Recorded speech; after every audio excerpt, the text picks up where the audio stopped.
ITR form भरते वक्त 5 ऐसी कौन सी गलतियां हैं जो अक्सर लोग कर देते हैं? मतलब अगर इंडिविजुअली भर रही हूँ या मैं अपनी सीए से सीए तो ऐसे नहीं गलतियां करते, लेकिन अगर मैं भर रही हूँ तो मैं 5 ऐसी कौन सी गलतियाँ मिस्टेकनली मतलब हो जाएंगी मुझसे, कौन सी ऐसी गलतियाँ हो सकती हैं?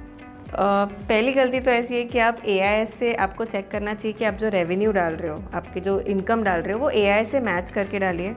वो बहुत लोग एरर करते हैं कि वो चेक नहीं करते कि एआईएस में क्या दिख रहा है, तो उस वजह से नोटिस आने के चांसेस काफ़ी है।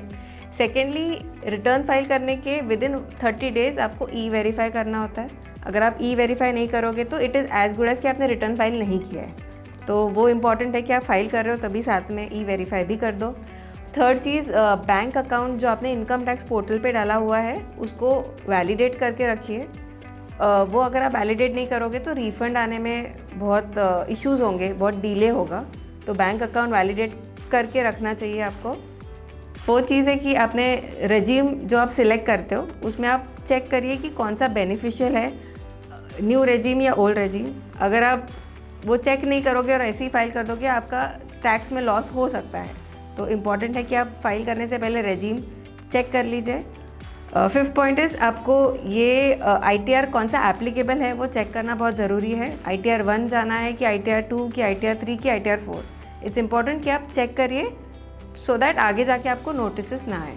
मैम, अब हम एआईएस के बारे में बात करते हैं और 26 एएस प्री फिल डेटा, इन सब के नाम सुनकर तो मैं भी डर गई हूँ। मुझे पूरा यकीन है कि जिन लोगों को इस फील्ड में नए हैं या आईटीआर खुद भरने जा रहे हैं, उनके लिए ये नेम्स क्या है? ये तो एकदम अजूबे से नेम लगते हैं। इसका पहले आप फुल फॉर्म समझा दीजिए और फिर बताइए कि क्या है ये। सो एआईएस का फुल फॉर्म है annual information statement. So basically जितना भी आपके पैन के सामने जो भी आपने इनकम किया हो या ट्रांजैक्शंस किए हो वो सारा उसमें दिख जाता है। जैसे आपने सपोज म्यूचुअल फंड्स खरीदे हैं, आपने सेल किए हैं म्यूचुअल फंड्स, आपको सैलरी इनकम आई है, आपको इंटरेस्ट इनकम आई है, आपने क्रेडिट कार्ड का पेमेंट किया है, फॉरेन रेमिटेंस किया है, सारा डेटा आपका एआईएस में दिख जाता है। 26 एएस वो होता है जिसमें आपका जो भी इनकम पे टीडीएस डिडक्ट हुआ है वो सारा डेटा आपको 26 एएस में मिलता है। सो जब भी आप रिटर्न फाइल करते हो ये चीज़ ध्यान रखिए कि एआईएस आप डाउनलोड करके चेक कर लीजिए कि जो इनकम आपने मेंशन की है और जो एआईएस में दिख रही है वो सेम है कि नहीं, मैच हो रही है कि नहीं।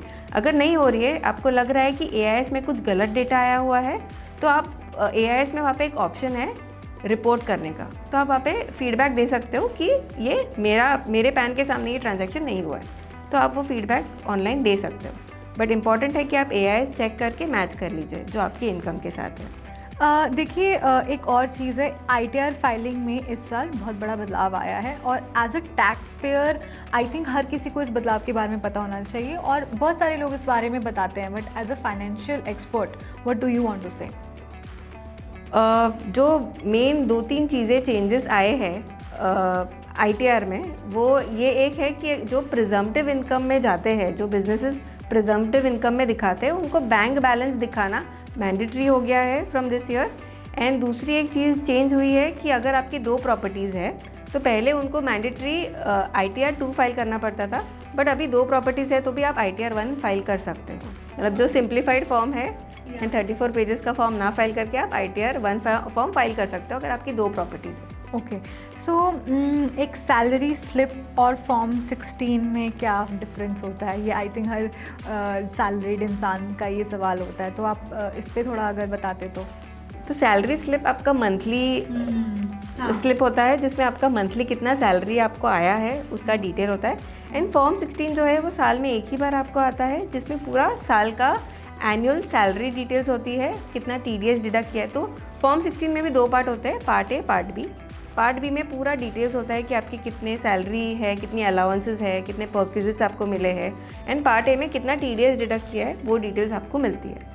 सो सैलरी स्लिप एक मंथली आपको सिर्फ एक स्नैपशॉट है कि ये आपको सैलरी उतनी मिली है।